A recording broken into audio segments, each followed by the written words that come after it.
Good afternoon and bonjour, ladies and gentlemen. This is Curator J. Bong from Paradise Art Space again. Time flies, really, and now we are reaching to the last day of our Media Art Festival, INSCAPE, Voyage to Hidden Landscape. I do believe you appreciated, enjoyed, and immersed yourself of amazing 3 days of live performance and media facade with the constellations of artist lineup we prepared so far. Today is, I say, is a very important in other way because we have a precious chance to have a deep conversation with all the participating artists about their artworks and the theme, post-pandemic reality, with the artist as well. So the session will be as follows. The phase 1 will consist of the presentation from each artist about their projects, artworks, performances contributed in this festival.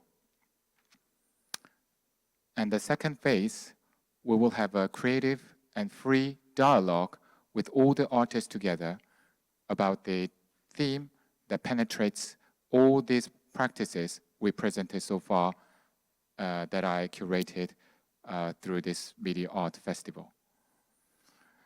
As I said, it's a really precious chance to gather all the artists in one space and see what types of creative energy and sparks are making during the creative dialogue particularly. So please stay tuned and watch the full session through the YouTube Live. Okay, so let's start with phase 1 session with the presentation by Mr. Herman Kolgen.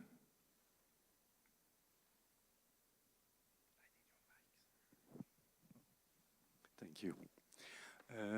I have to say first that I'm very honored to be invited here in the Paradise for different consideration because the technicality was very at the top of what we can expect for an artist.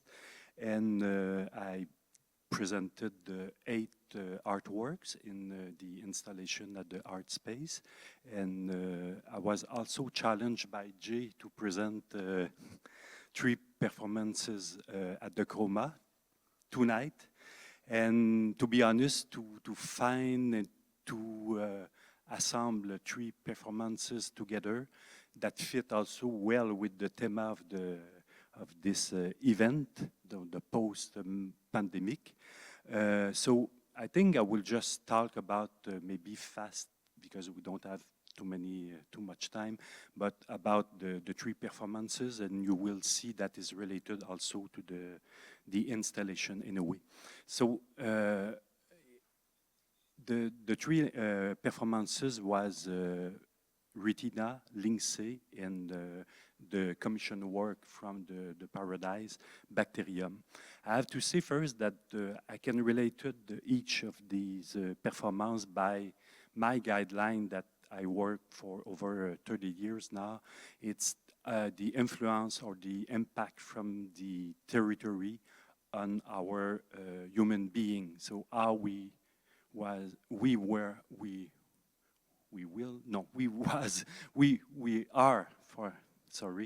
are influenced by this territory that can be very invisible, sometimes microscopic or more large scale, like for an example, the frequency of the earth, or the wind, or also the dust in the microscopic side, or the bacteria.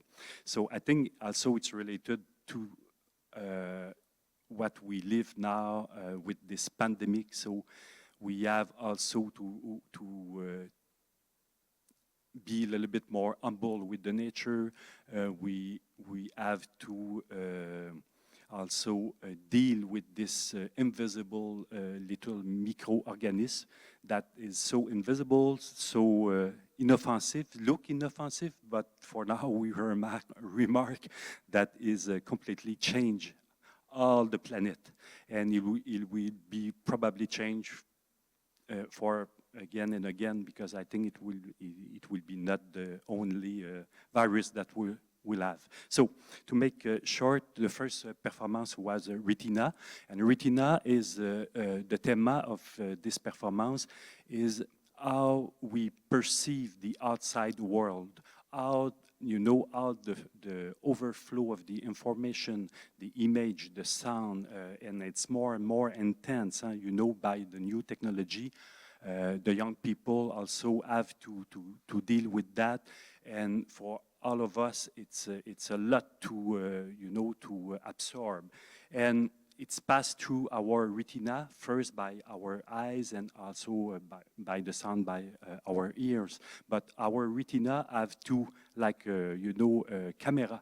So they record this and stuck in our brain. So I was very interested about how this data can be recorded, rejected sometime, and we have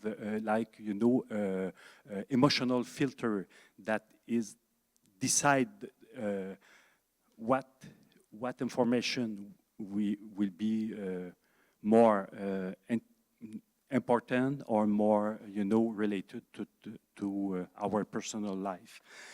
So Retina was the first performance, and I can relate this with one installation that is, I think, one of the most beautiful here at the Paradise is the installation around the swimming pool, Ocular. So Ocular, what is very interesting is it's very, the swimming pool is surrounded by a video display. So all the images is reflected inside, over the surface of the water. And what I like also is the audience is inside the water, and I can remark a lot of difference between when you go in an installation in an art gallery and when you go, for an example, in a place that is a public space, and the people stay very more long, 20 minutes, and watch and feel and react with the installation in the swimming pool. So I was very happy with this one, and it's related in Retina in sense that it's talk more about not what our brain stuck, what kind of information we stuck, but I talk about the cornea, so the membrane. So this installation is just about how the light, how the image pass through our teeny membrane that after that record in our brain. The second performance was Lindsay. So Lindsay, it's now maybe 7 years that I tour with this performance, and it's from a score from Philip Glass that he wrote in 1993 for the Samuel Beckett play.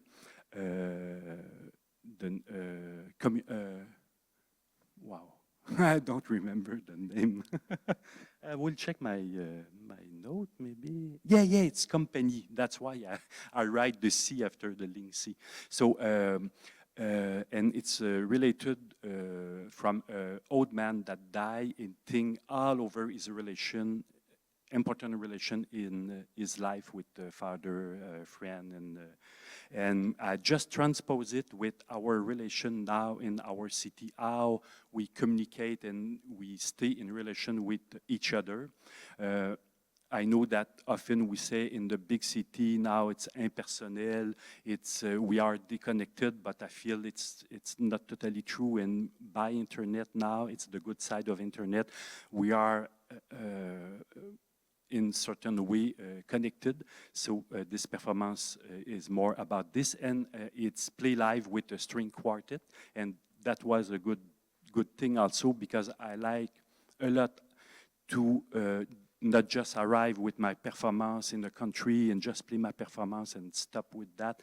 I like to relate with the human in and the other artists, and for that I play with G Park and his her quartet, and I can say also just well, so just to finish with Bacterium. So Bacterium is it's a new piece that was commissioned by the Paradise, and I was teamed with a scientist, a bioscientist, Tal Danino, and we brainstorm a lot about the behavior of the bacteria. And to make it short, we remarked that, the bacteria have to live in community, they have to protect themselves, that they have a lot of very structured behavior in their movement to, to react with the hostile environment, and it's so related on what we live now. So we have to relate each other, we have to protect each other, we have to strong some link between human to survive, to be more strong with this virus. So Bacterium was so very linked to this theme. Oh, sorry, it's finished. Because I think it's too long now. Yeah. Okay. So yeah, time pressure actually exists to today's session because we have a lot of artists today. So I think Kolgen even forgot to, I would say, present his slides as well on the display. But yeah, yeah. Because I bring all my research for the bacteria. Yeah. So okay. So yeah, let's swiftly move to the next section. Probably, hopefully, with the slides. Each artist, I would say, considerably prepared. Okay, so let's, I would say, move on to the Yiyun Kang's presentation.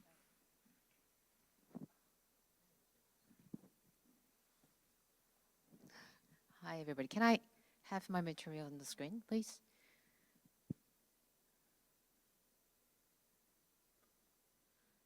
Hi, my name is Yiyun Kang. I'm an artist. Okay, so my role in this massive project called INSCAPE is actually the large-scale facade mapping on the public part of the Paradise City. So it was actually quite humongous building, which is like 8 meters in width. What does it say? Okay, so should I?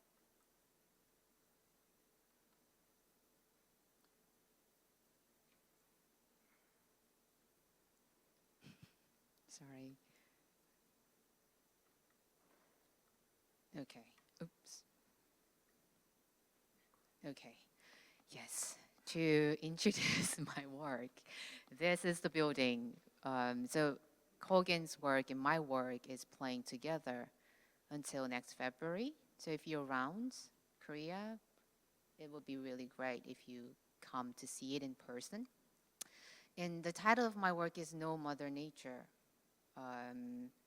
Because when Jay and I first started to discuss about the whole project, my role is slightly different from the other participating artists because I'm not a performer. I don't use, it's not about sound performance, and it's about the media facade, which is pretty much public space in the Paradise City. So I thought that I took this facade as a mural, digital mural, where we can have public discussion about what is going on, in the post-pandemic era.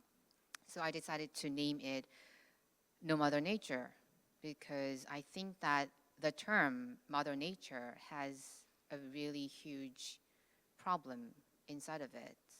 And we've been using it for thousands of years already. So let's just go to the next page. Yes.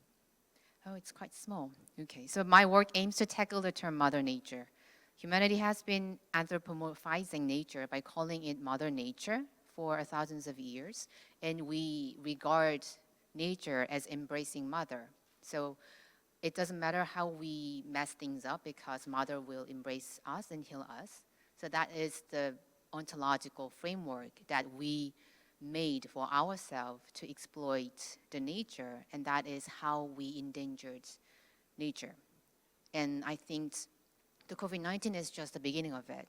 We will face another and another pandemics after these. So that will be pretty much probably the most frustrating parts for me. So I wanted to talk about some, why should we call it as Mother Nature rather than accept it as it is? Because nature is an entity. We cannot fully fathom. The whole algorithm behind of a nature is something beyond our interpretation.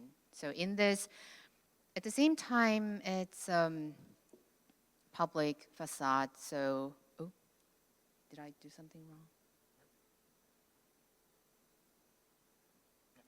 Yeah, so as you see, this is like 6 minutes long facade mapping. It started from the building itself, the white blank building, and it starts to transform into kind of, let's say, living creature as it transforms itself, and it turns into some sort of forest. And then it continues. There's a sense of, mare incognitum or terra incognita, the various sins of landscape, which is magnificent, but at the same time, it looks sometimes dangerous, and it looks sometimes precarious, because I think that is the essence of nature, which is we cannot fully understand. So yeah, this is the beginning of the work, where the white building transforms itself into a kind of mysterious creature, and then it continues to a forest. So what did it say? Yeah, nature is not an embracing mother, but a dynamic, random, and heterogeneous being that exists in constant flux. So in this work, nature just constantly transmorphosizing into different beings. So I try to capture the image of the earth in a diverse way, hoping that I could illustrate the biodiversity. And then, because I'm sorry that I couldn't insert the video of it, because the premiere was just happened 2 days ago. So there is a seascape, there is a landscape, and there is a mysterious forest escape. And then for me, the most important part of this projection mapping piece happens at the very last part, which is starting from here. This is a real footage that I filmed with the water performer, with camera crew, because I wanted to talk about we should stop calling it mother. So that's the reason why I used a female performer rather than male performer. Yeah, is this? Okay, so in the last part of the work, the woman's body is submerging into the déporté. This is to avoid the sexist interpretations of nature and to fathom nature as a dynamic force that can swallow humanity in just 1 second. I just wanted to say that there is no mother nature. So this, because I wanted, make incorporate digital and physical and real footage and generated footages at the same time into this 6 minutes long video, hoping to provide some dynamic discussion, people who see this, and an artist participating in this INSCAPE project. So, yeah, that'll be it. Thank you. Thanks very much, Yiyun. I would say, I have to, I would say, reiterate that the first impression that I got from his artwork is really so recharging that I will take talk in the last part. Okay, so yeah, Matthew, would you?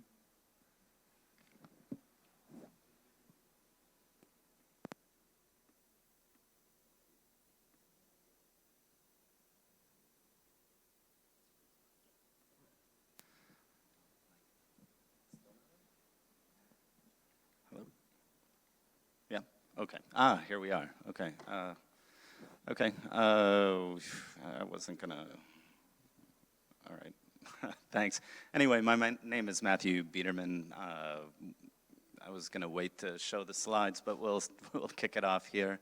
But I wanted to start with just thanking everybody, the team here. It's been a real honor to work, and especially to come back to work after such a long hiatus, be in front of some people, be with my colleagues, fellow artists, fellow technicians, and especially to be here in Korea, the home of probably one of the biggest inspirations of my work, Namjoon Paik, who has also my favorite quote about technology. Since we're talking about technological-based arts, it's using technology in order to hate it more properly, which is a good jumping-off point to talk about a little bit of my perspective on the use and misuse of technology and its reliance on the signal, the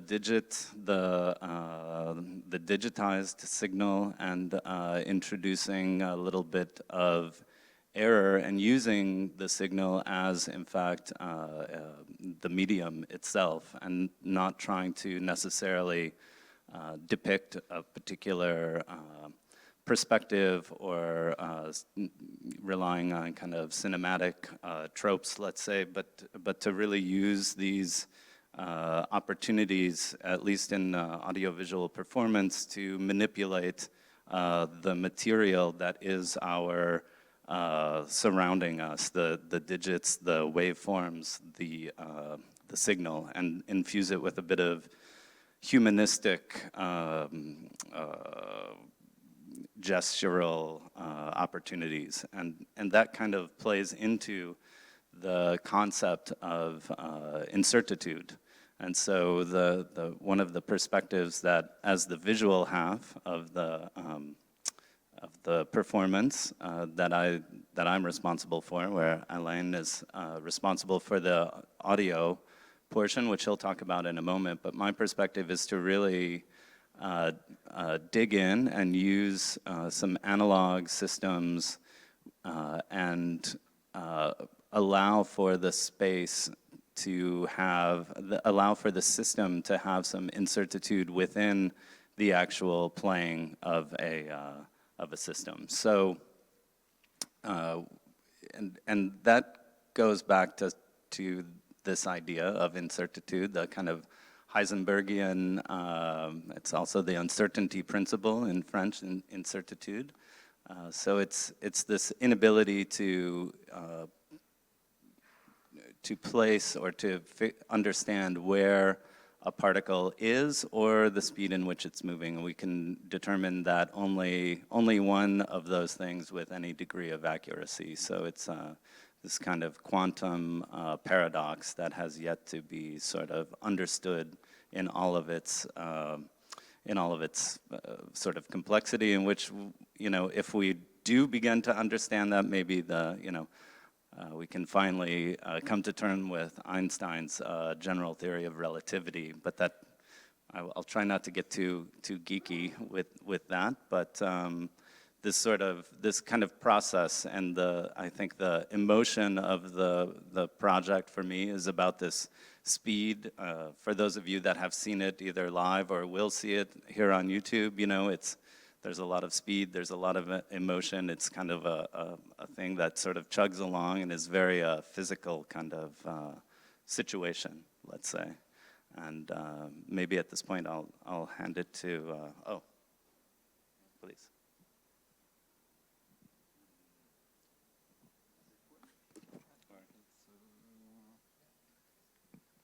Voilà. Okay. First of all, I want to have no choice than to thank you, Jay. You are the mastermind of this whole project, crazy project, and it's amazing that I think it was impossible that we would be here. Thank you to the Quebec delegation office also in Seoul. Without them, we would not be here for Québécois from Montreal. And I want to thank my team at Electra in Montreal. They were very helpful working on the promotion of the event internationally, etc., etc. So the work we did, I think it's the fourth piece. I think we did 3 performances, one installation together. And the way Mathieu worked is using all those abstracts, images, and visuals was really interesting for me, because I really wanted to find, since the year 2000, to find to create a new language in terms of audiovisual, you know, to be able to create a new entity. We have visual, we have the audio, and how these two mediums can blend together to create really one entity. And I had témoignage. What is témoignage? Some people were telling me they were not able to make the difference between the visual and the music or the audio.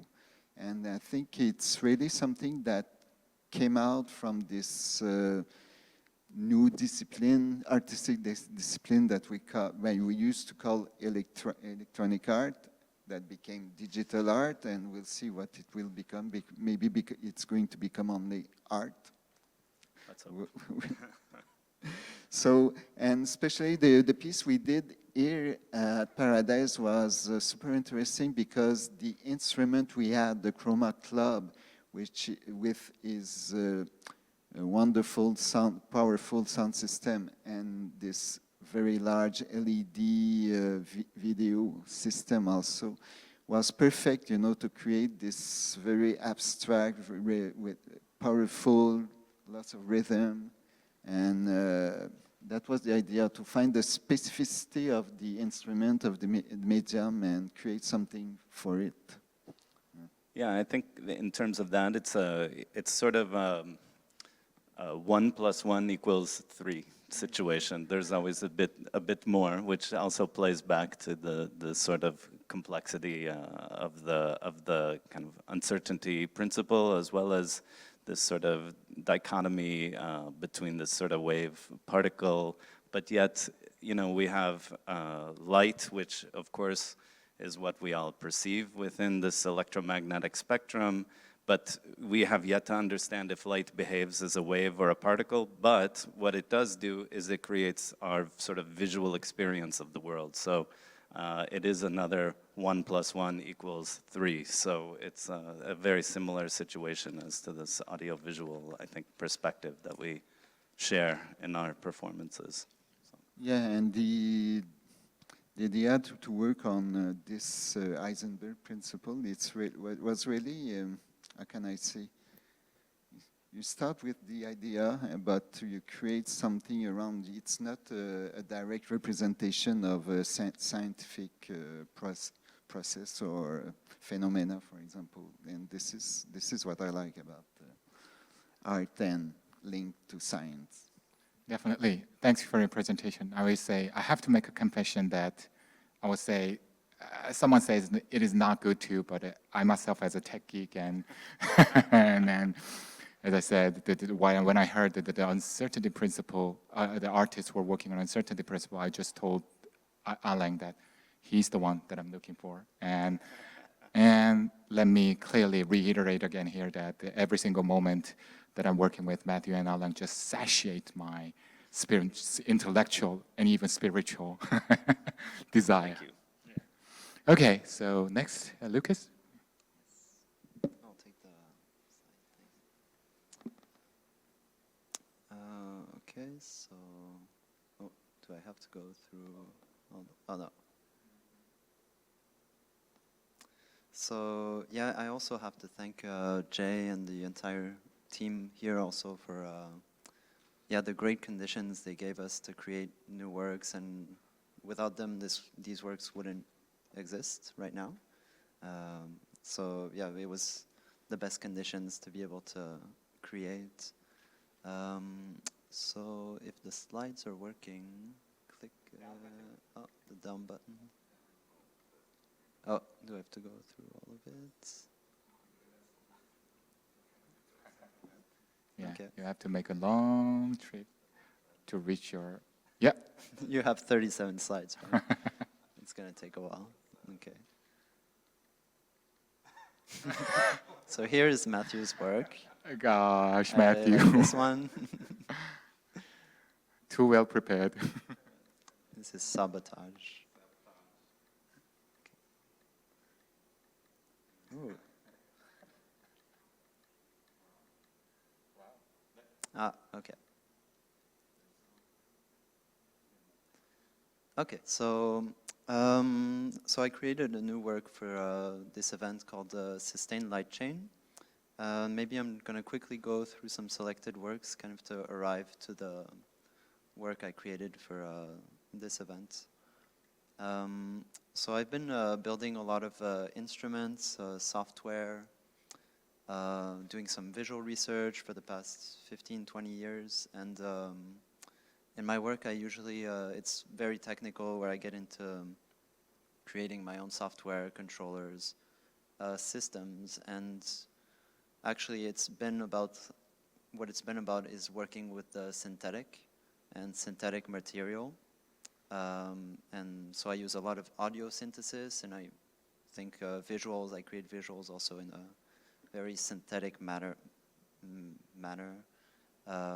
like generative, real time, and it's synthesis and it's mathematics all happening at once, and that I have control of, and that I'm organizing and using as a medium. So for this work, also, so I started kind of recently works with the Anti-Volume series, which was about light in space and energy moving through the space. So using this synthetic material and transposing it through the use of light sculptures to create a physical and emotional performance. So it's gone over many iterations over the years, and different setups, different ways of using light, and trying to represent energy and this synthetic energy of signals and mathematics in space. Then another work called Emotional Synthesis, which was my first work with video. So using, again, generative real-time video. I use no video clips in my work, like no fixed medium. It's all math happening at once, on the spot, through shaders and software. And this work was touching on themes of kind of commercial branding, advertisements, the way advertisement is really very present in our lives and kind of overwhelming us and influencing us on a really subconscious level. And I wanted to create kind of a space of freedom from that, but kind of like reflecting on it. Here's some images. This work was an installation, just again, kind of working with light, working with this concept of advertising, and like these kind of advertising LED panels that try to grab your attention, but then kind of do their thing together when they're closed. And so, and this is another work leaning up to the work I created here.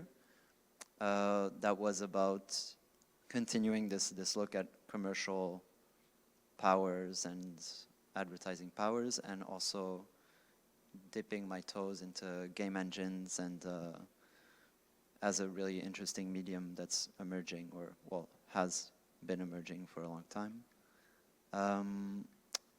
So finally we arrive at Sustained Light Chain, which was the work commissioned for this event. When I was first thinking about the themes and proposed themes, I really wanted to recenter on the environment and, of course, the global warming crisis. Like, we've been thinking a lot about it. It's on everybody's minds.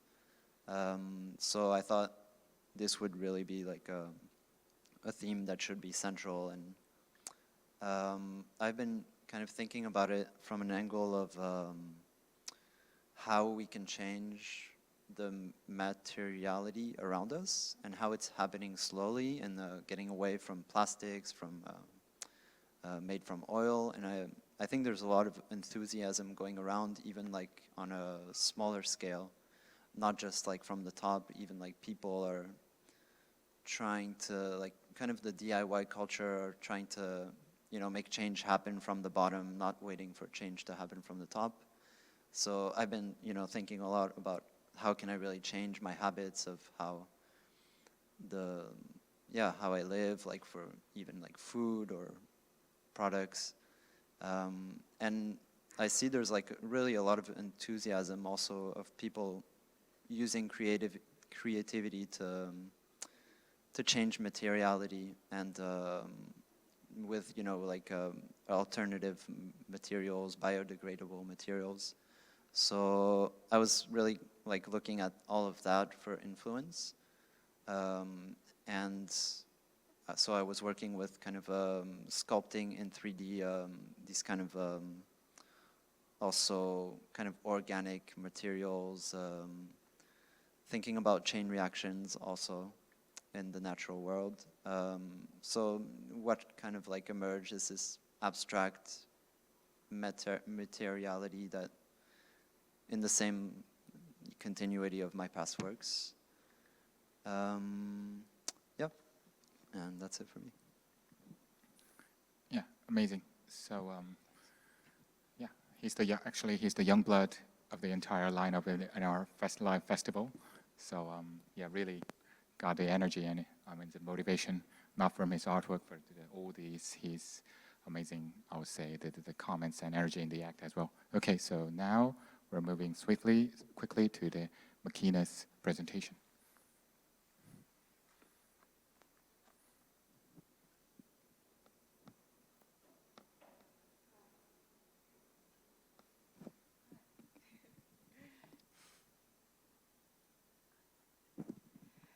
Hi, I'm machìna, and I must say I'm really honored of this opportunity, and thank you, Jay, for every curation in this condition. Like Lucas said, it has been amazing few days for all of us.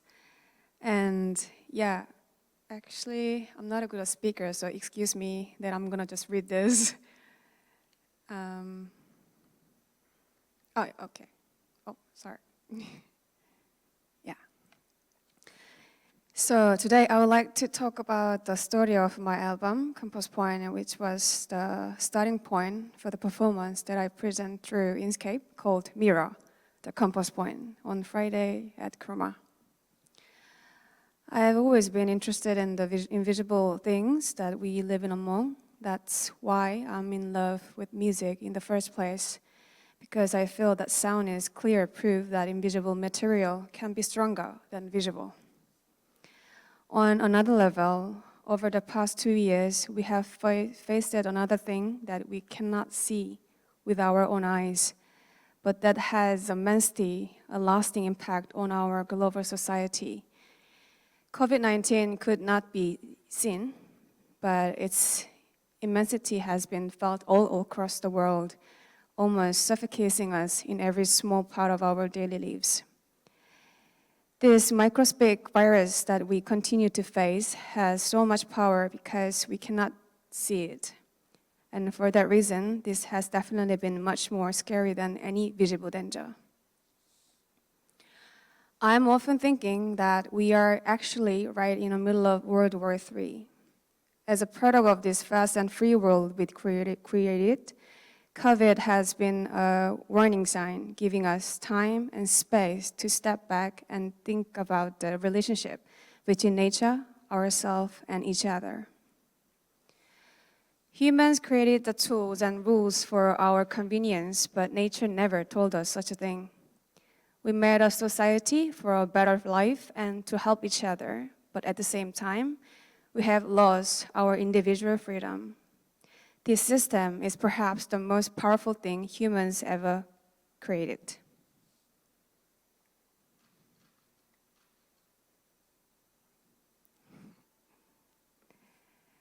So I decided to make a new album amidst this terrible context. I started to think about how isolation might actually be a positive thing. So I decided to actively isolate myself to create a scenario where time and space were mine, and I could use this distance as a way to explore their relationship. That's the hut that I'm gonna talk about next. So I decided to go to the mountains and borrow the hut for a month to put myself in total isolation with barely another person in sight, 2,000 meters higher than I usually sit, much closer to the sky, much closer to the ground. Here I could step back and from the system and avoid all the possible offer effect could be control that could make me believe something that I didn't really want to. This is the hut in April.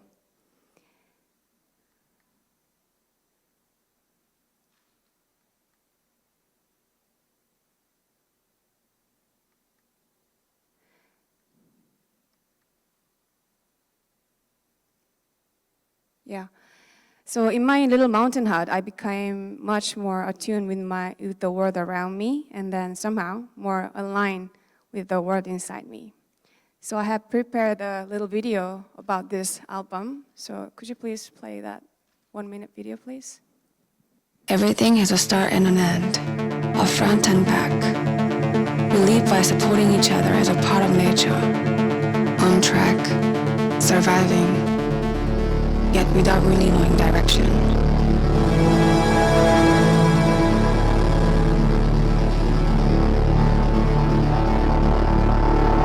I was afraid, but I had to face it, leaving me completely alone and then slowly looking inside me. It's not about picking around and letting it float like a cloud, but holding it, shaping it, and speaking out loud.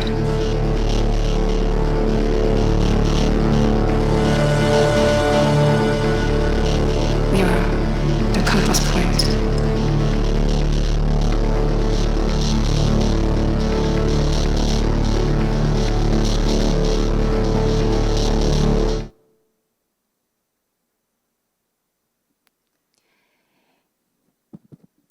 Yeah, for my INSCAPE performance last Friday, I expanded these ideas through 2 modes of expression. First, I created the stage set as a crystal-like structure of mirrored surface and laser lighting that would point lights in an infinite number of directions.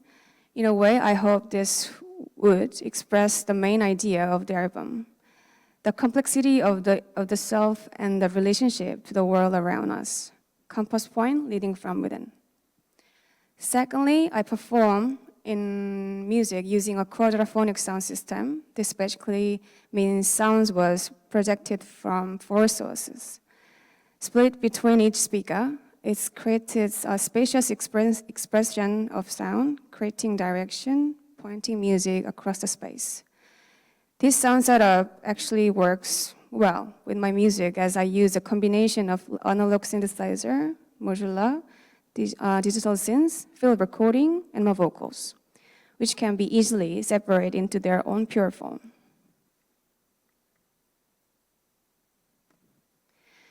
In the end, I feel that this kind of critical awareness is really important to find out who we are, which can be the first step to understanding each other and this world.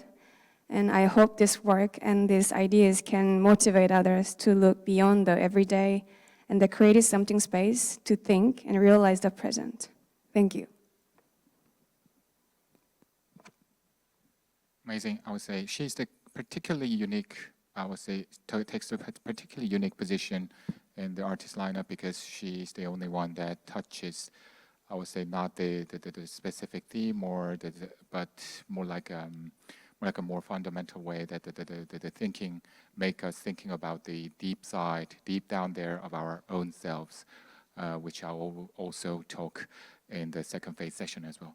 Okay, so now it's time for YEONO's presentation, and I will take the privilege as working as his translator.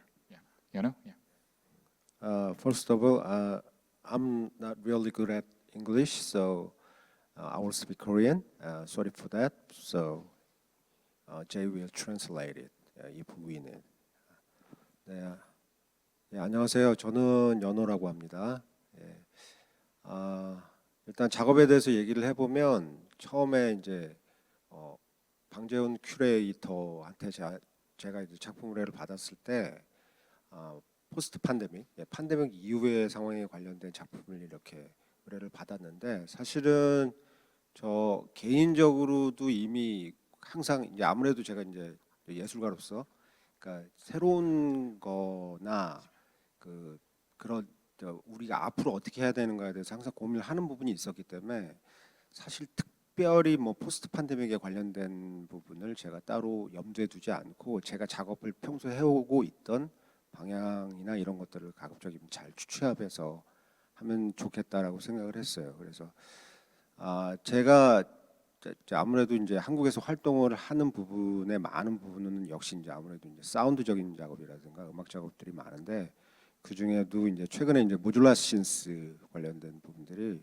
굉장히 많아요. 근데 이제 아무래도 이제 모듈라 신스라는 라는 악기 자체가 이렇게 굉장히 인터랙티브한, 그러니까 이렇게 일방적으로 컴퓨터를 활용한 작업 같이 프리 레코딩이 돼 있다든가 아니면 기본적으로 어느 정도 기본적으로 이렇게 다 짜여진 형태로 플레이하는 방식이 아니라 실제로 전자음악을 약간 아날로그 방식들 아니면 전통적인 방식의 뭐 이제 연주자들이 연주하는 방식으로 굉장히 인터랙티브하게 연주하는 그런 부분들이 강하기 때문에 이제 그런 부분들을 초점을 맞춰서 이제 기본적으로 사운드 제작을 하고 대신 하나 이제 제가 가장 중점을 많이 뒀던 것 중에 하나는 이제 전자음악이 갖는 굉장히 이렇게 미니멀한 특성들이 있습니다. 이제 루프 베이스 형태의 음악들이라 아무래도 그런 것들을 좀 탈피해서 가급적이면 전자음악이지만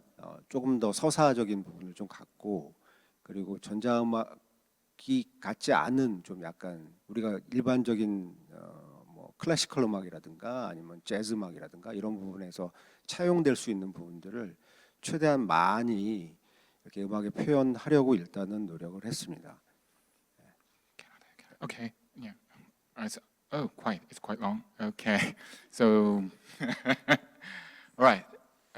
Help me, my brain. Okay. Okay, so, hi, my name is YEONO, the artist. I'm really honored to participate in this event. And when Curator J-Bong called me to ask for joining this project, I was particularly about the theme of post-pandemic reality. Actually, that's one of the things that I'm currently working on and have an interest as well. So basically, my area of expertise lies in the so-called electric music, particularly so-called the modular synth music. The thing is that the modular synth music, one of the key aesthetics that modular synth music sound has, is the real-time aspect. It's not a pre-programmed, it's not a organized one, but it's just constantly changes, I would say, in accordance with the operators, manipulations, and the other inputs. So using these aesthetics for this project, I was more fully focused on the making the sound itself in lockstep with this theme. But the other thing that I really would like to achieve, through this project is that normally the modular synth music's nature is more like a minimal loop-based. That's the nature the modular synth music has. But through this project, I tried to break that kind of conventional approach to the modular synth music by making the sound with the visual, real-time interactive performances with more poetic and poetic narratives within it. That's the objective that I conceived after saying okay to Jay's suggestion. 예, 그래서 일단 작업을 보면요. Down button. 많이 안 나오네. 그래서 지금 화면상에서 나오듯이 이렇게 뭐 파티클 형태 여러 가지 것들이 있는데 일단 저는 이번 작업을 개인적으로는 사실은 비주얼 작업은 이렇게 퍼블릭하기는 사실은 처음이에요. 그래서 제 작품 컨셉에 맞게 기본적으로 이렇게 실사 이미지와 그다음에 컴퓨팅에 의해서 이렇게 제너레이트 되어 있는 이미지들을 가급적이면 조금은 더 유기적인 방식으로 비주얼이 이렇게 리얼타임 인터랙티브한 방식으로 이렇게 연주되면 좋겠다라는 게 기본적인 컨셉이었습니다. 그래서 실제로도 이렇게 보시면 이렇게 저 안에 지금 살짝 보면 파티클 이미지 안에 AI 이미지라든가 뭐 이런 것들을 통해서 다양하게 뭐 하여튼간 멋지게 하려고 노력을 했습니다. 그래서 그리고 일단은 작품의 아주 기본적인 컨셉을 얘기를 하자면 제가 이걸 잠깐 지금 정신이 없어갖고 말씀을 못 드렸는데 제가 느낀 이 소위 요즘 얘기하는 뭐 머신러닝이니 AI니 뭐 제너레이티브 아트니 이런 부분들에서 특히 AI에 관련된 부분에서 한 가지 아쉬웠던 점들은 뭐냐면, 그러니까 이게 너무 인간을 위주로 인간만을 위한 그러니까 모든 기술이 인간의 편의에 초점이 맞춰진 형태로만 발전하는 것들에 대한 문제의식이 제 개인적으로 좀 평소에 있었기 때문에 이게 결국 AI라고 얘기하는 인공지능이 어느 정도 이상의 실제로 지금도 뭐 이미 인간의 능력이나 한계를 벗어나는 부분들이 굉장히 많기 때문에 그러면 그게 자아를 갖는다는 얘기인 거고 자아를 갖는다는 얘기는 결국 인격체라는 얘기인데 그러면 어디까지 뭐 그걸 단순히 AI 물건으로 생각할 것인지 아니면 진짜 인격체인 사람과 같이 생각할 것인지에 대한 고민을 좀 해야 된다. 그리고 그게 바탕이 되지 않으면 그게 인류의 행복이나 편의를 위해서 만들어진 AI 기술이 그렇게 좋은 결과만을 내지는 않을 거다라는 내용이었고, 그래서 실제로도 이미지 안내에 보면 다양한 형태로 실사 이미지와 아까 말씀드렸던 그다음에 제너레이티브 때는 여러 가지 다양한 이미지들을 활용을 했는데 왜 안 나오죠? 비디오구나. Time to translate. YEONO. 오케이. Yeah. Okay. So again. Yeah. Bravo, my brain. Okay. So the approaches that I took for this project is that it's a more like a very organic confluence between the computer-generated images and the real graphics that I collected from the real world. So that's the basic, I would say, the methodology that I took for creating these unique pieces for this project. And as for the theme and my perspective for the so-called post-pandemic reality, is very much about the human-AI relationship.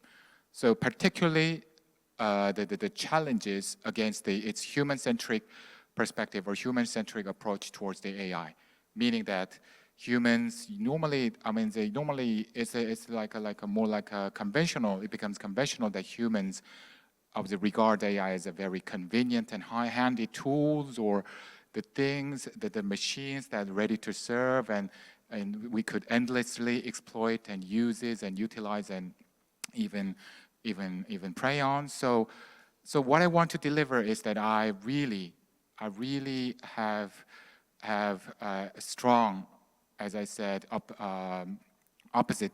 I'm in the really opposite position against this type of I think a concept that I try to emphasize that AI is not that thing. AI is already becoming, and it already becomes the other I. In this context, I does not mean an individual, the meaning that the entity or another beings that has its own intelligence, its identity, its own, I would say, even its own creative in the future.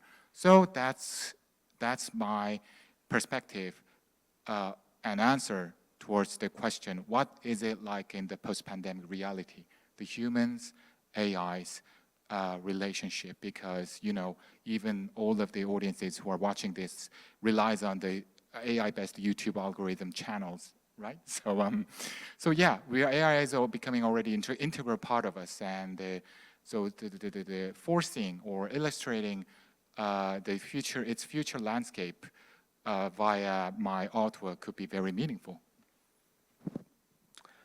네, 그래서 그냥 제가 일단 작품에 관련된 설명은 대부분 다 한 것 같고요. 마지막으로 이렇게 아주 훌륭하신 큐레이팅을 해주신 방재훈 대리님에게 감사를 드리고, 그리고 이렇게 좋은 기회를 주신 파라다이스 시티 관계자 여러분들에게도 다시 한번 감사를 드립니다. 감사합니다. It sounds a bit quick jump, but that's the core concept of my artwork introduction and my project introduction for this program. And I again deeply appreciate the curator Jay Bang and entire Paradise City and all the other staff, and even the artist who joined in this lineup for all the contributions they made for presenting my artwork in this project. Thank you very much.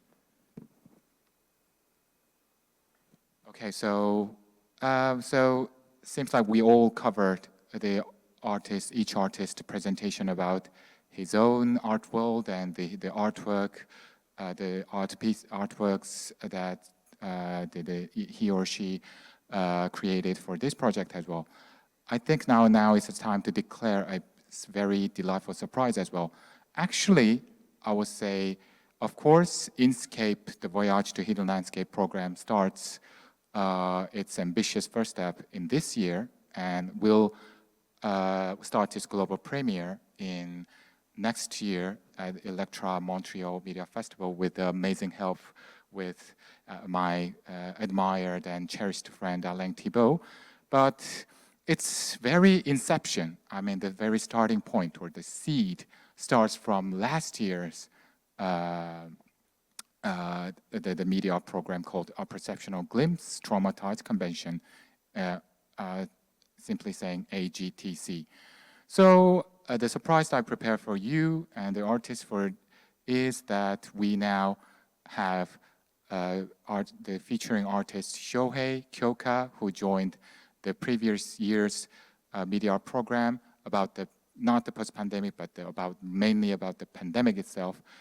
So they will more than happy to join as a sort of alumni of this entire, I would say, the voyage that I designed. So I think maybe it's a good idea to hear about their projects, I would say just quickly, so that we could, I would say, make some more rich context about what we're gonna discuss in our next phase session. Okay, so Shohei Kyoka, are you there? Yeah, can you hear me? Yeah, we can hear you, and Yeah, okay. we can see you also. Okay, konnichiwa. Okay. Can you hear me now? And Kyoka, you there too? Yeah, hello. Okay, so we can see you, Kyoka. Could you turn on your video as well? Oh, my video not on Okay, now we're looking at you. Yeah. Yeah. Okay, yeah. So let me explain at first for me. Sorry? Yes. Okay, as first, thank you for introducing us. And I'm Shohei Fujimoto, and an artist based in Tokyo. And we were participating in project Paradise City last year. And I'm happy to join this talk session. And actually, I saw a live set on first day, and it was great. And okay, so let me explain like a procedure from Tokyo to Incheon 2020 as showing a video I prepared. So would you mind playing a video I provided? Yes. So footage is ready. Now go. Yeah. Yeah. Video play, Giselle. Sorry, I can't see a video. I can see now.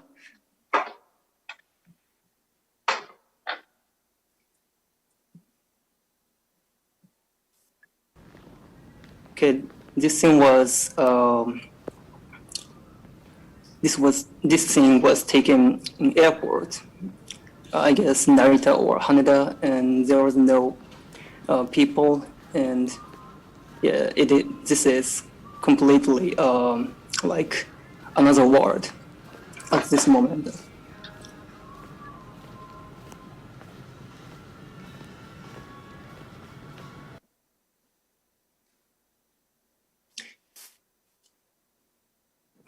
And I got isolation 2 weeks in Incheon, and this thing was yeah, it's like a memory in isolation place.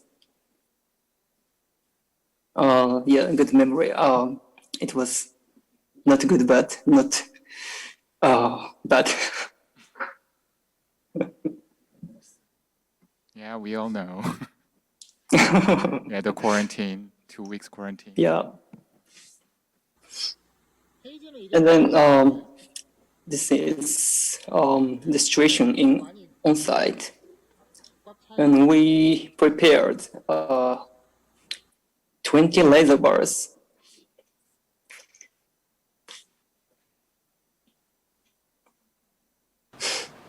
I installed them on the floor, and this is inspection.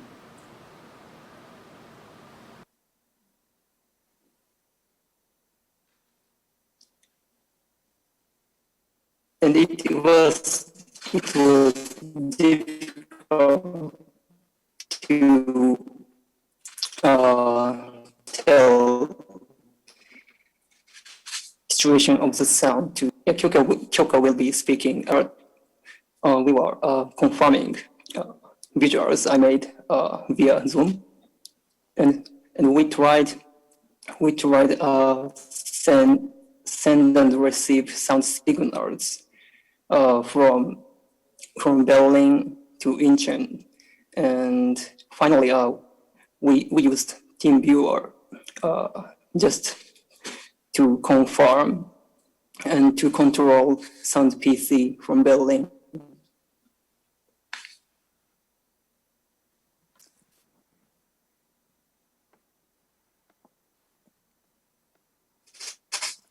And we shared each parameter exactly like this. And this part is important for me. The distance of PC1, PC2. Could you stop that a video?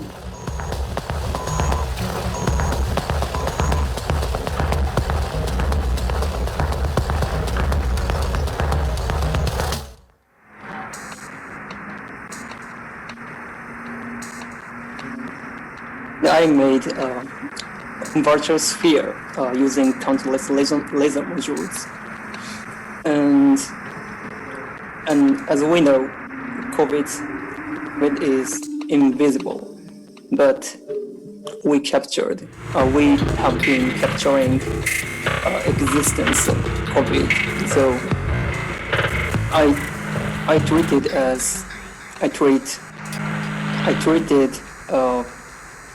COVID-19 as ingredient visuals.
Okay, that's it. Thank you.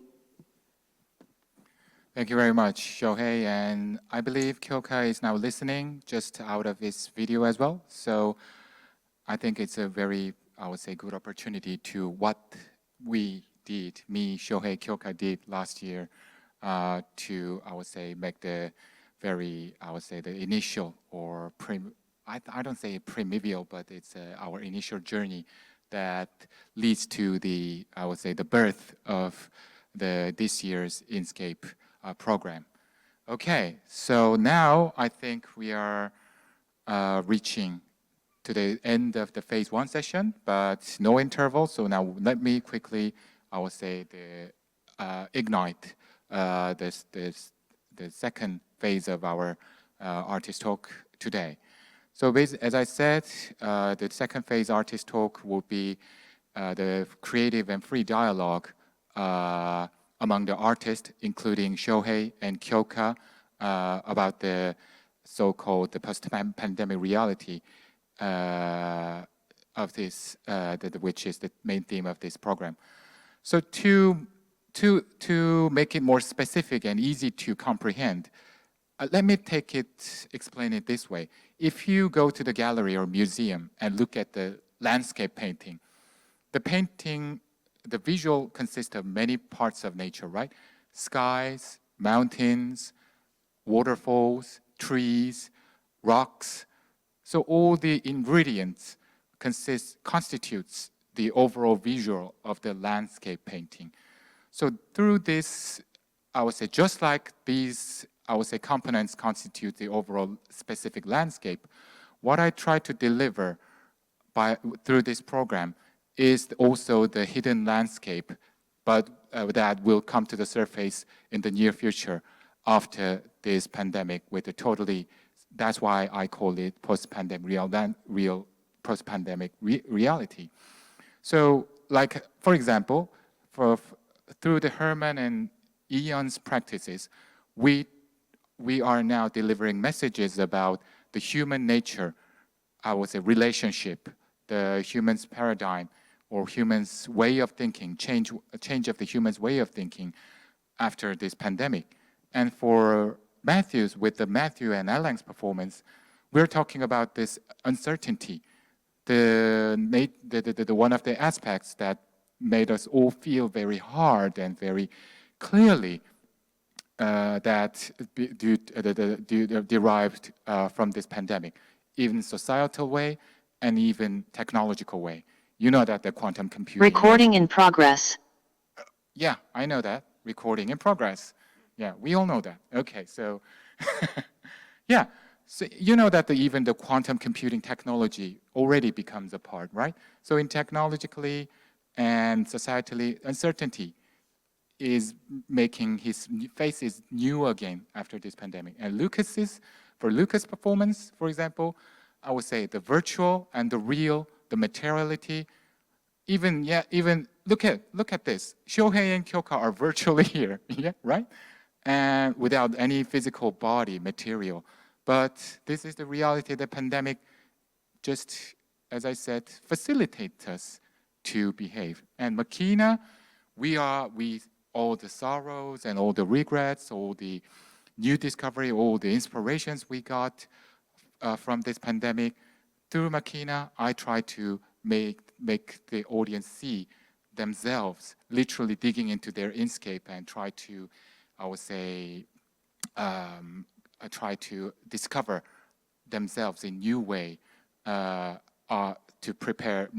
be more prepared for the post-pandemic. And YEONO, as I said, AI, should I say more about that? Yeah, AI becomes some like commodity, and not just commodity we could utilize, but the commodity, as YEONO just reiterates that the subject with its independent identity and the realities. So it's okay. Forgive me if I does not use this French word appropriately. Through this grand voyage, starting from Shohei's and Kyoka's performance from the previous year until today, after we all presented our practices to the audiences.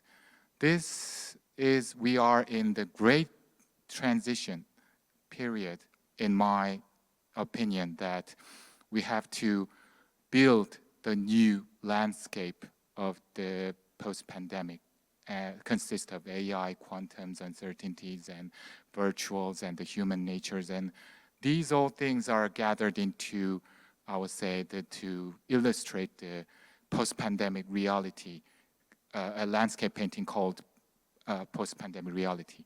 So this is the thing that I am now keen to discuss with all the artists who are sitting here today. So my, not questions, my topic naturally leads to what each artist, I would say, post-pandemic landscape they're now having in their head, and then how that will stimulate or functions to their, as I said, creatives and their own perspectives to comprehend their surroundings and even their own art world as well. So that's the topic that I brought for all of you, the artists, for here today. So maybe, I think, starting from Herman, maybe? Yeah. I can start just to say that at the same time is the history of the humanity. It's not the first time, not just for the virus, but the humanity have to react and adjust, like everything in the nature. So it was war, it was la grippe espagnole in the past, it was some king that the abuse from their people in the country. So anyway, we have always to be very flexible and to react what is a little bit modify our environment. So this pandemic is maybe something now that is globally, it's around all the countries. So it's something very special. It will be also in the near future that the weather, and we will have to react with something that I think will be very more important than this pandemic. But on my personal perspective, I can say that I reflect a lot about this, and I start to change my habit about the creation, not just about the travel, the flight and everything, but I mean also the device that I need for creating my work. In the past, like a lot of artists, we are very spontaneous. We are in the kind of fever of creation. I order something and I use it to build my thing. And now I start to just question if what I buy, is it created or produced with a certain respect with the nature. And sometimes I try, because to be honest, it's very not so easy. It's easy to be conscious about that, but it's another thing that to be more to integrate this in my day-to-day creation, and to stop hurting and hurry to buy something, and maybe wait to have a product that is maybe more sustainable with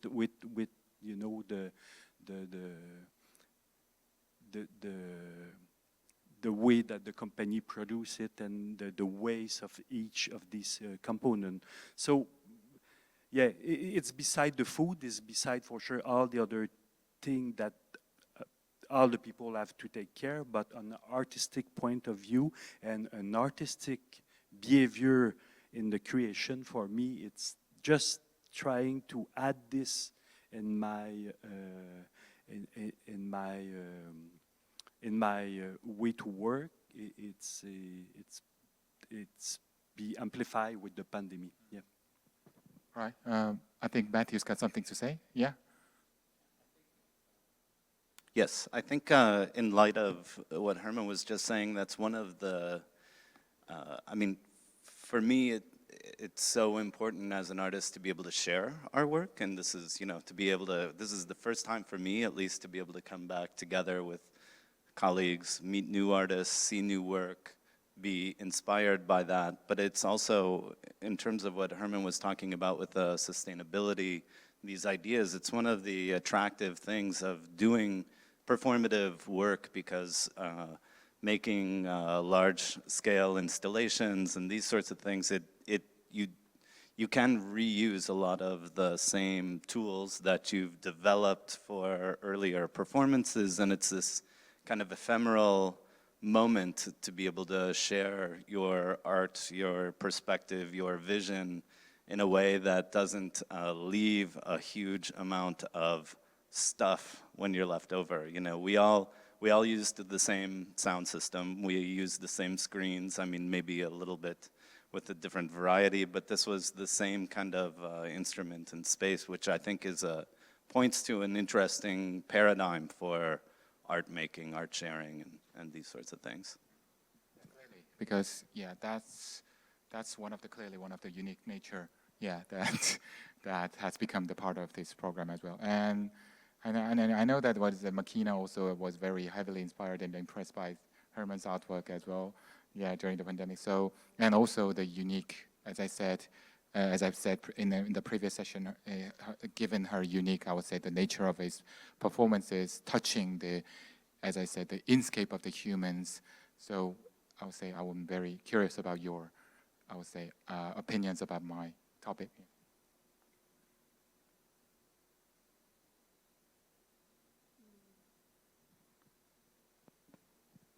Yeah, this works.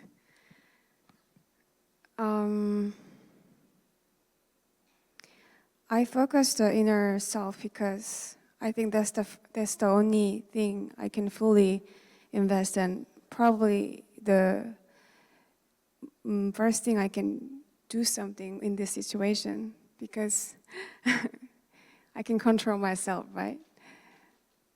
And then as I see this situation into more like a political kind of competitions and the other, you know, you can see a lot of ugly stuff, and I felt really sad. And I really wanted to do something and like sending some message that we can still change ourselves if you actually know how this system works and try to aware things. And I think the next landscape definitely can be more individual and then more care, like, and of course living with the landscape. And we actually really need to, like Yiyun and Herman, everyone agreed, I believe that we need to think about the nature first, because we just borrowing this, we never own it. Yeah, that's my opinion. Yeah, just I would say, I totally agree, and just machìna just created the natural flow. I think this also, I would say, continues to the Yiyun's, I would say, ideas about the topics, yes, because, yeah, it's truly as a resonatable, topic. Okay, so I think it's also kind of overlapping with our yesterday's conversations. I think because traveling back and forth here in London, Canada from here, Japan to here, it was entirely different experience. And then I thought that we probably took landscape for granted. We put scape in everywhere, like soundscaping, you know, landscaping, inscaping, and then all of a sudden, traveling itself has become so difficult. And probably but that's the reason why I decided to start from the rhetoric instrument, which is Mother Nature. The humanity, we love to abstract complicated notions and concepts so that we can, you know, label it, popularize it, so that we can understand it, we can exploit it.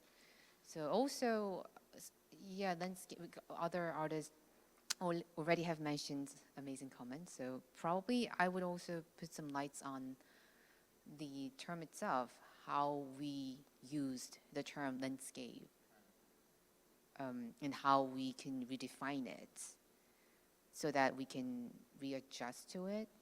So that the No Mother Nature was probably my first attempt to do that. And I don't have any specific plans, but as an artist, we talked about it with Herman yesterday, that probably all the artists participating in this in INSCAPE projects, we are dealing with immersive media, sound, video, audiovisual performances. And probably this medium could be more dynamic and powerful platform to share the story rather than static medium, let's say. So then, because you mentioned that Jay asked about what will be the artist's role in the post-pandemic era, so probably we could express our thoughts and concept in a more interesting way, I hope. Yeah. Alain? Yeah. Comments? Yes, this time I put my artistic director, curator hat. So since the beginning of the pandemic, we had to think differently how to present artistic work. And for example, Electra collaborated on 2 exhibitions with Hyundai Motor Studio during the pandemic. So we had to find a way, okay, what can we show, because we cannot ship anything, and right now shipping costs are skyrocketing, if I say things like that. So we had to find new strategies to show work. And I think the public also has to be aware that all these constraints can be a strength, also in force, because we have to focus more also on local artists, artists that can travel around us, young emerging artists around our city, our province. And I think this is quite on this aspect, this is quite positive, like last year we were supposed to present our 5th International Digital Art Biennale. 3 days before the opening, everything was shut down. There was a lockdown for 5-6 months. And we're going to present it next month in Montreal in November. So we have a new opportunity. It's going to be augmented.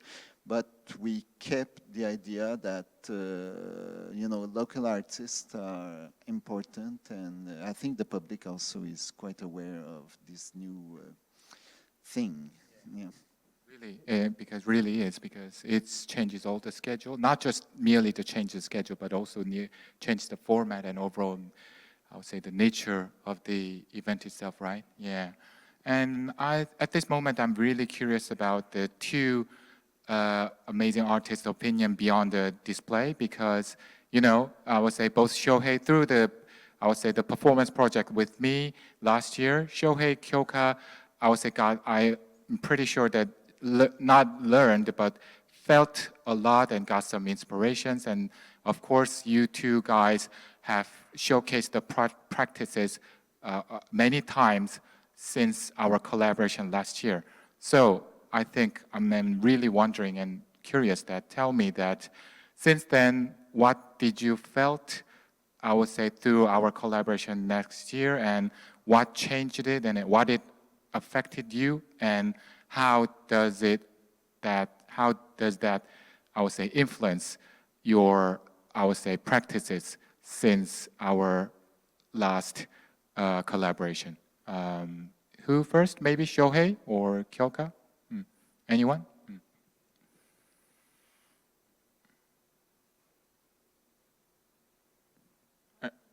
Are you guys listening? 京香さん、いきますか。Hello? 京香さん Hello? Yeah. I'm hearing, so let me speak in Japanese to tell my thinking correctly. Can you hear me? Yeah, we can hear you. Jay-san, can you hear me? Yeah, I can hear you. Okay. So let me speak in Japanese from here. Okay? Yeah, no worries. I will translate it. Yeah.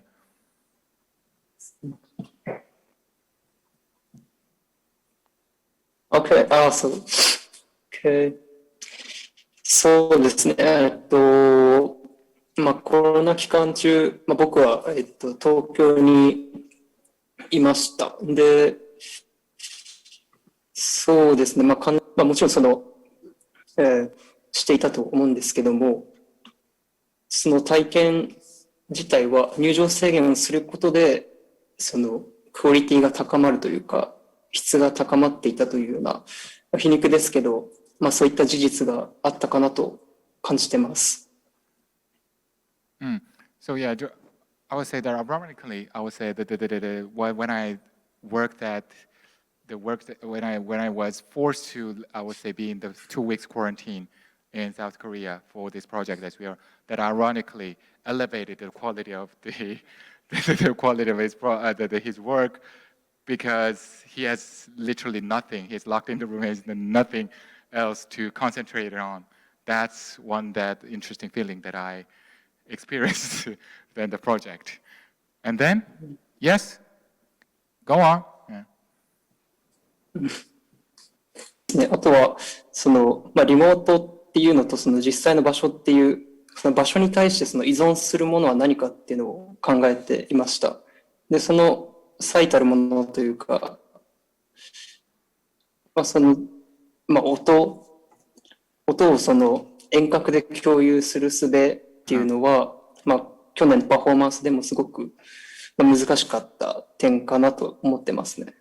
Yeah, so because almost all the processes of collaboration should be done remotely, only via online, and particularly that in the last year performance, the sound is, I would say, transmitted from the Kyoka Studios Berlin to the presentation spot, the Chroma, the club spaces, which made us unbelievably difficult to, I would say, to build this performance. Yes? で、そうですね。で、今回、ハルマンさんは遠隔でその作品を展示されたと思うんですけども、その遠隔で作品を展示するとか、インストールするっていう知識が著しくついた時期だったと感じています。So as I'm pretty sure Herman also felt that, because he also worked with Jay remotely for installing all the installations, artworks in the Paradise Art Space as well. So which is also difficult. But I would say it's more like it becomes a new reality in all the artistic practices, presentations in the world we're currently living in. Yeah, and. で、そして、これはコロナにはもしかしたら関係ない話かもしれないですけど、その実際の場所に作家、アーティストがいない状況で、その作品を確実に実現していく手法っていうのは、かなり考える必要があるかなというふうに感じていました。So, as I said, so the cases, the artistic practices cases, without the artistic presence in the act, I would say, because of the pandemic, the limitation on the travel is now becoming more and more frequent, meaning that the artists in the future probably not take it for granted, but take it into at least a part of some, I would say, there's some possible scenario that the artist should himself or himself to take into consideration as a very scenario with very high probability. Yeah. Okay. Yeah. で、最後ですけど、そうですね。コロナ期間中、以前からコロナの前もコロナの後も、その作品を作るとか、人に見せるっていうこと自体に対して、その社会との接点を作るとか、その人との接点を作るっていうすごく普遍的なものっていうふうにはそれを強く感じましたね。もう一回。はい。そうですね。コロナ前とコロナ後で、変わらなかったことがあって、で、作品を作るということは、その社会とか人とかとその接点を作る普遍的なものだなっていうふうにすごく感じました。So the thing is that the unchangeable thing, even though under this, I would say, the changing paradigm, the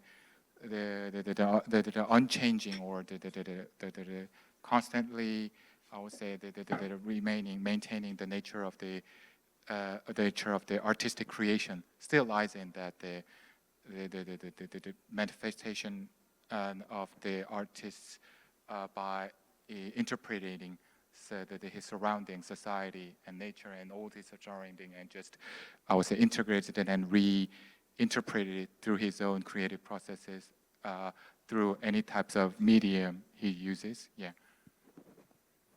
Yes, and Kyoka. Yeah, that's it. Yeah, that's it. Thanks a lot, Jay. Okay, Kyoka, anything to say? Yeah, Kyoka, you're muted. Yeah. Okay. Yeah. Yes. Finally, I speak. But my problem is my phone battery is now dying, so I try to speak quickly. And yeah, first of all, thank you for having for today. And another thing is, before pandemic, I used to travel all over the world for performance, and I kind of analyze the situation of or feeling of the audience in front of me immediately, and I just output something, and we're interacting with audience. So it was more like encountering performance I did before pandemic. But after pandemic started, suddenly I stopped traveling, and physically I stopped to walk around the earth, and oppositely I started to go inside of myself, and it was very interesting experience. And before I had no such a calm time for my own, like to explore about myself, and it was still abstract, so I wanted to make what's happening clearly about myself. So I started to search about the brain, like chemistry or some neuroscience thing, and also for sure I'm a musician, so I started to check about the frequency and signals and some relationships of those. And when I played for your event last year, I could also really enjoy the sound check, especially because during the sound check, I played some certain sound, and I asked you and Shohei, like with which part of your body you feel, what kind of signal or what kind of feeling you have, and I could collect that kind of information from you guys, and I use that information for composing music for the real performance. And I'm not at the site because I played that remotely from Berlin. So what I could do is just collect the information and guess what will happen and play that without checking by my own. So many things was very based on my guess. And it was really real virtual for me. Maybe I have a different definition about the virtual. Like my virtual was more like guessing and observe and check output or something. And also another thing is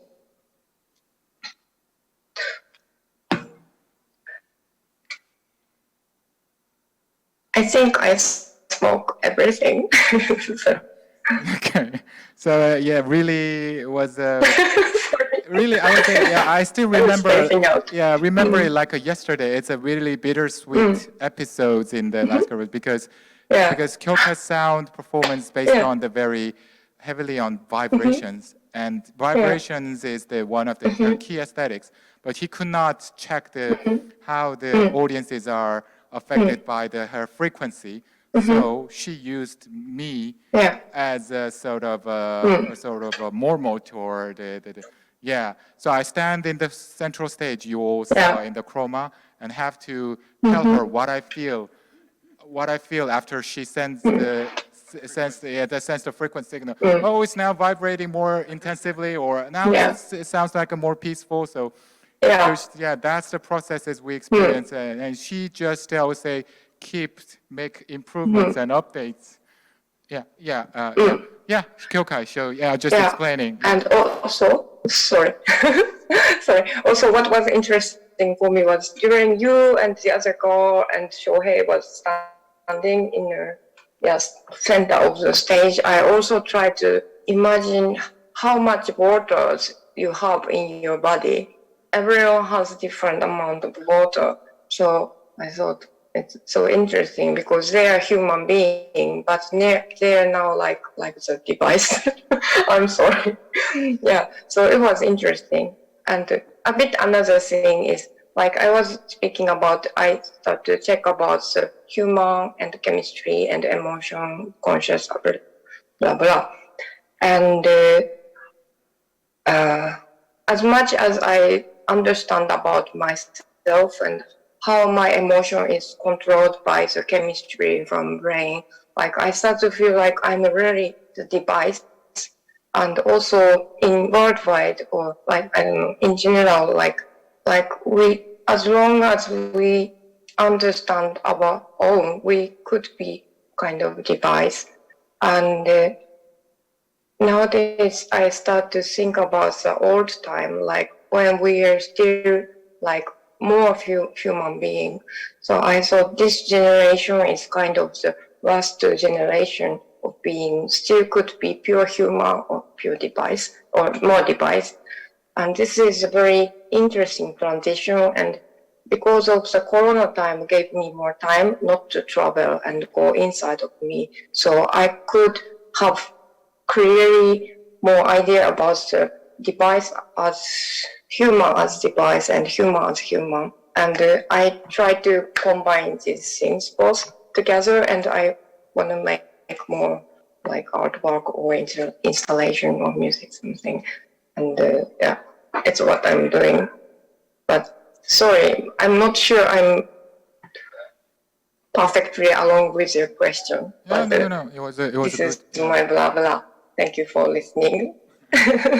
Yeah, it was an answer with a good points actually. Yeah, so I would say the creative approach to using the human as really a device, and I would say it's now the paradigm changes before and after the pandemic just also changed the landscape of your approach as well, right? So yeah, definitely. Yeah, that's gonna be the one point as an example. Yeah. So any more comments about the first topic? Yeah. Yeah. Okay. Yeah, Herman. Listen to all the other artists, it make me think about maybe now when some artists will have to create an installation work. We have a special effect just to hide. Yeah, cool. I mean, you know, when we create a new piece, maybe now we will have in head to think about how this piece can travel, or maybe just create the concept and think about maybe it can be construct and produce in the country that invite this piece, instead to create and you know ship all the component, and also we can use the component of the country. So at the first stage of the conception, maybe we can have in our mind to have a concept that fit with this kind of dynamic. We don't need to ship, and it's very maybe more easy to be built by the technical team, a little bit like Bacterium here. So all the component was from here. We sketched the idea, but it was complete and assembled here with all the component from the country. So maybe some artists, because I think it's more easy like that think artwork with maybe without the shipping, the official each time to ship the artwork. Materiality issue, yeah, that's got it.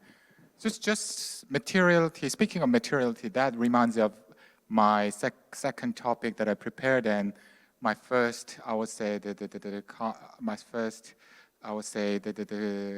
designation will go to the Lucas, the materiality, that the key theme you're handling. So yeah, I mean, and Lucas is, I think, is the relevant one to be the first commenter about the second topic, because he's as I said, he's the most youngest one, and he has the I would say the much more lifetime than we do in our remaining life. Because what I want to talk about is what is the artist, I would say, not a role, but it could be regarded as a role or meanings in the post-pandemic reality. As just, I would say, this actually question is improvised heavily, I would say, through this conversation between Herman and Yiyun's, I would say, yesterday's, I would say, premiere, because you know that the artist has its own, not an advantage, but its own unique nature to ability to provide some perceptional, I would say, things to deliver to the audiences by making an artwork. So in the light of this, I think there will be some, I would say, the values or meanings or the roles that only the artist could, not only, but mainly artists could have a competitive, I would say, edge to do in the so-called post-pandemic society. Not, of course, it could be raising awareness about the upcoming reality, but there could be many other things. So about this, I really want to hear your opinion, starting from Lucas. Yeah. Yeah, I would say recently, like, the artworks I've liked the most, or that have moved me the most, have been actually like artists that kind of have a vision of, if there's a collapse, if there's like another world, there's some artists that are really anchored in actually the reality of, like, right now, of how we could live in that world and how we could live happily and, like, maybe even better. Like, I think I like kind of going beyond the dystopic stories we have of the future, you know, like, and from science fiction we have a lot of dystopia. And I think we need, like, some more hope also, and also ways to, like, you know, project what could be the future. So yeah, those kind of works that are working and that are set, like, in actual, like, in the actual reality of the present, with, like, a speculative fiction artists working on that. That's been the most inspiring for me, and I would like to contribute maybe also to this. Yeah, and I think the pandemic was really a trigger to, like, keep going in this direction as artists. So. Super. Yeah, I mean, yeah, I think, yeah, that's the one point that I also have could be a food for thought in my future curatorial, I would say, practices as well.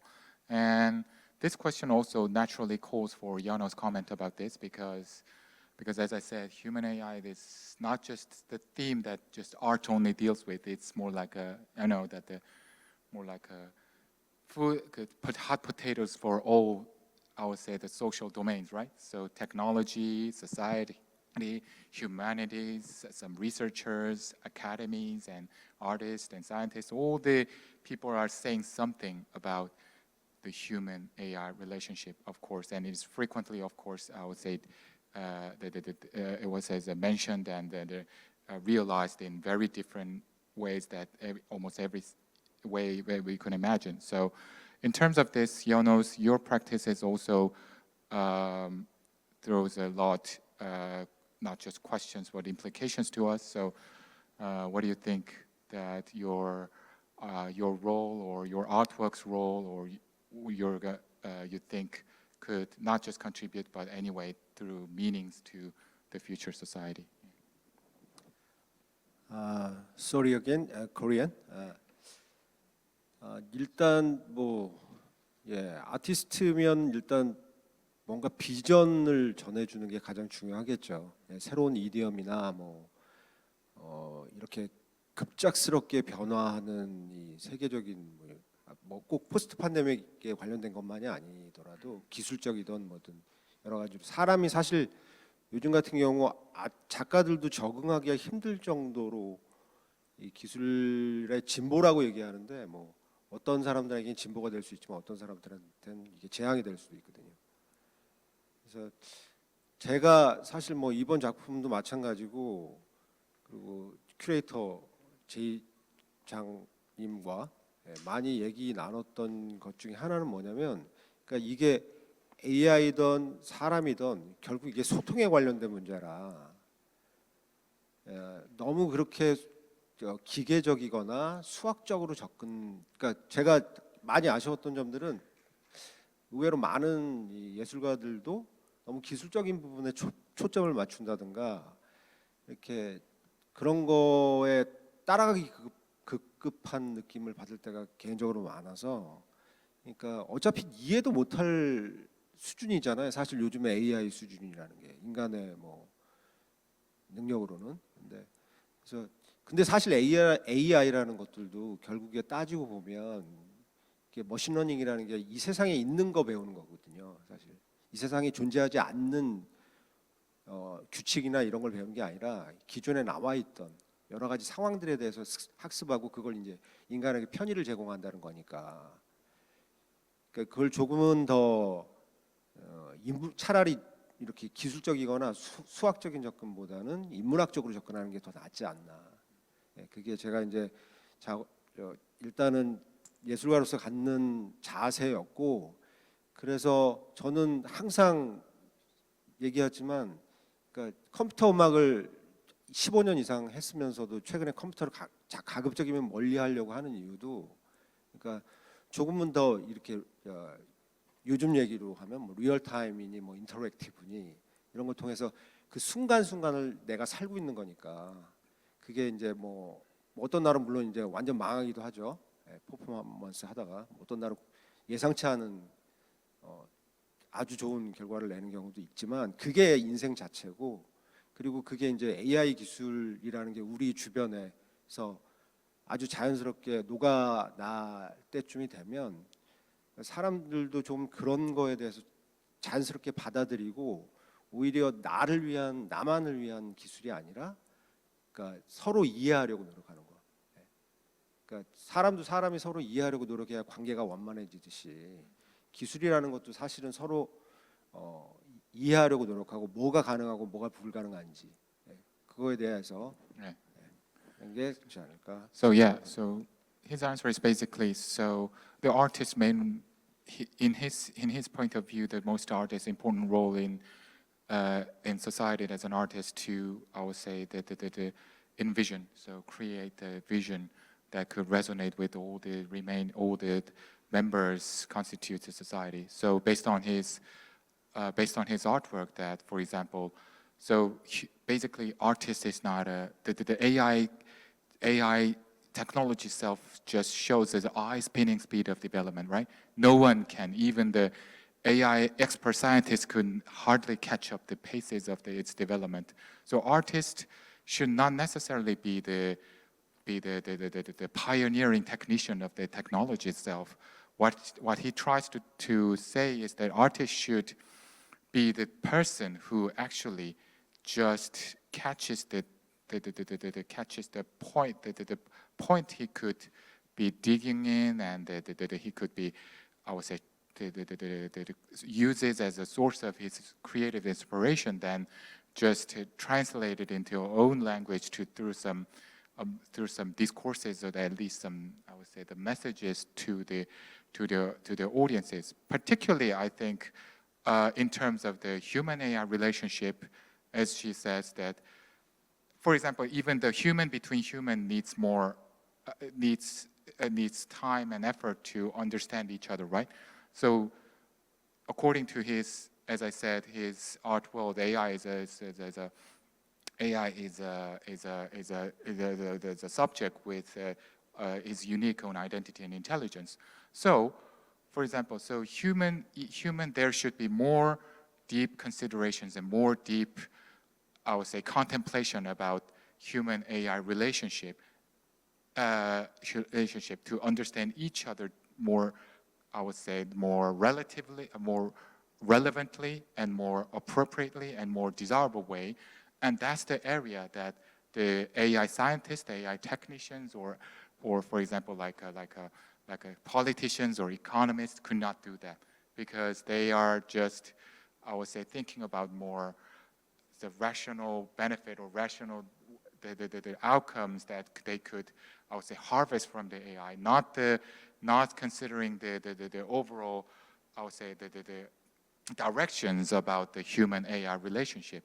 So the humanitarians should do. So, for example, ethicians should do, but artists could take a very critical role in terms of this by making meaningful practices and, I say, showcasing to the public as well. That's what he think as an artist role in post-pandemic reality. So, any more comments from you guys about this, I would say, topic?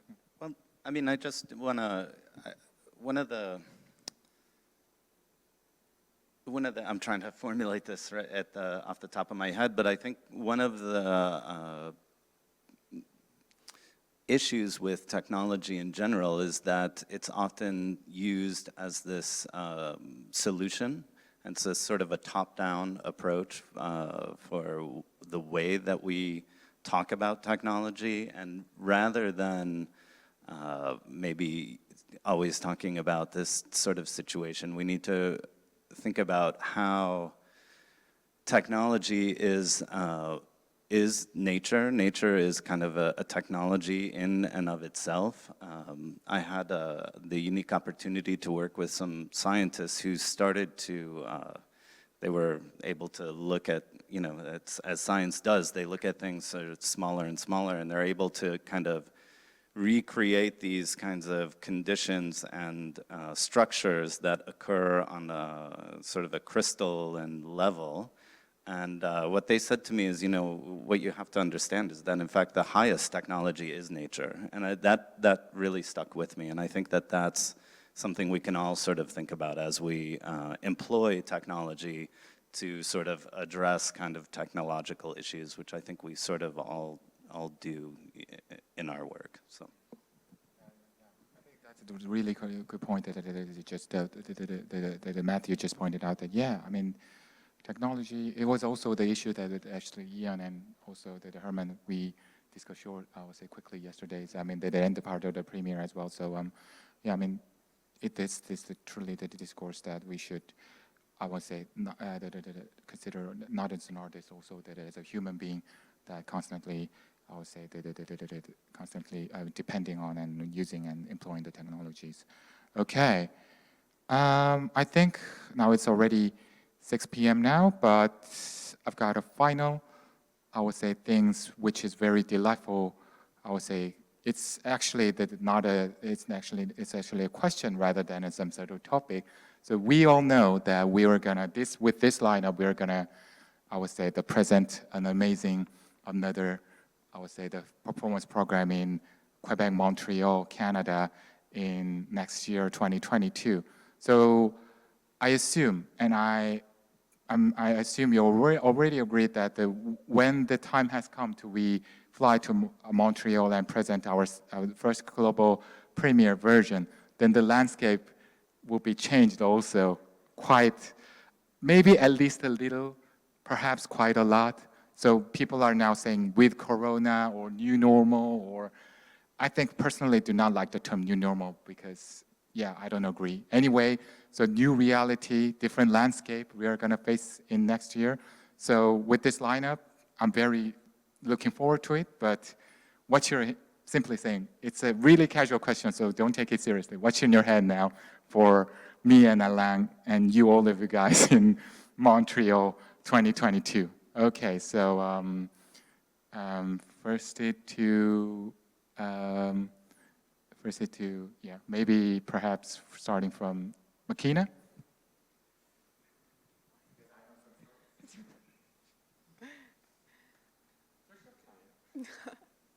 Well, it feels like far away because it's still 2021, but I think the main thing is never gonna change. We are all human. We are all same animals. And I think that's the key point that for my next show, 2022, that I like to more keeping dealing this human emotions into the electronic sound. And yeah, I mean, Korean gave me really good idea that I've been thinking about it, but I was always like to combine as a like theoretical performances. So yeah, looking forward. Maybe I'll do or not. Yeah, that's my plan for now. Because there's already some chemistries between Herman and machìna for very ambitious plan in 2022. So, I mean, this question also applies to Alain as well, because you're going to be the host next year for all these amazing lineups. So, of course, artist vision for next year, but also as a directors, I would say.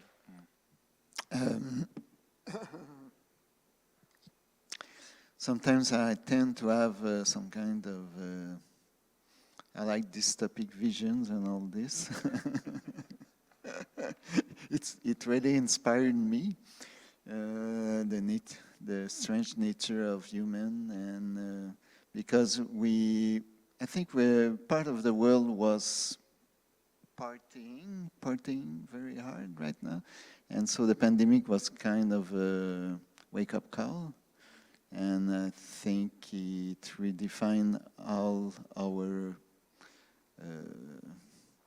values. So it's going to be great to have all of you in Montreal next year, and we'll see what will happen. You know, things are going well in Quebec, and we'll see what will happen with the rest of the world, and hope we can get out of this thing as soon as possible. Yeah, I think for my part, like for the next year, it's just keeping refining this work, and especially like going more into research and the kind of the sharing of knowledge and information. That's something we didn't talk too much about, but like what's exciting now is like how much people are learning about other cultures, about, and that's the continuity, like from the beginning of the internet that happened, and that let's not forget that that's what was cool about the internet. And that's what I'm excited about, just like learning a lot of stuff, like building up knowledge collectively with like the external mind of the internet. So that's what I'm looking forward to, I guess, for next year. Yeah. Brilliant. So, okay, so I think I used up all the, I would say, the topics and discourses that I prepared. I have to confess. And if you guys, including the Kyokai and Shohei, who are over there virtually, if you guys have any comments or, I would say, questions or topic you try to throw for free, talk, I would take it as a last one, and more than happy to discuss it. Any? Okay, cool. Okay, I think the entire staff for today will be delighted that because becomes very punctual, yeah, for artist talk session, which is highly desirable because their atmosphere is becoming more pressure on me. So yeah, okay. So I think I have to say at this point that we are now ultimately and officially reached to the end of INSCAPE Voyage to Hidden Landscape Media Art Festival for 2021. And I have to say this at this right away before I becomes too emotional, that this entire media art program was made possible. Has been made possible with the all devoted and even sacrifices of all the entire staff and artists and Alain, the co-producer, and the Quebec, I will say the Quebec government and Quebec delegations, amazing support, and Canadian embassy support, and the numerous, I would say, numerous contributors. And I couldn't make it without even a single miss of this contribution. So as a curator and the director of this festival, I think I can't thank you too much about your every single contributions that you made for me and this program as well. And I deeply appreciate it, and I will do my best to, I say, to make it more meaningful, not just in the future with the Electron Montreal in 2022, but also throughout my life as a curator to make some meaningful practices as a curator. So, merci beaucoup, and thank you very much. Thank you for all of who watching this, and thank you for all who made this possible. Thank you very much, and we will see you in the future. Thank you.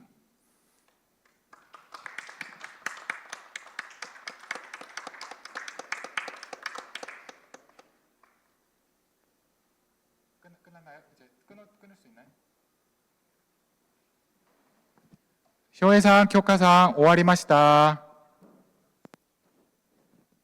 お疲れ様でした。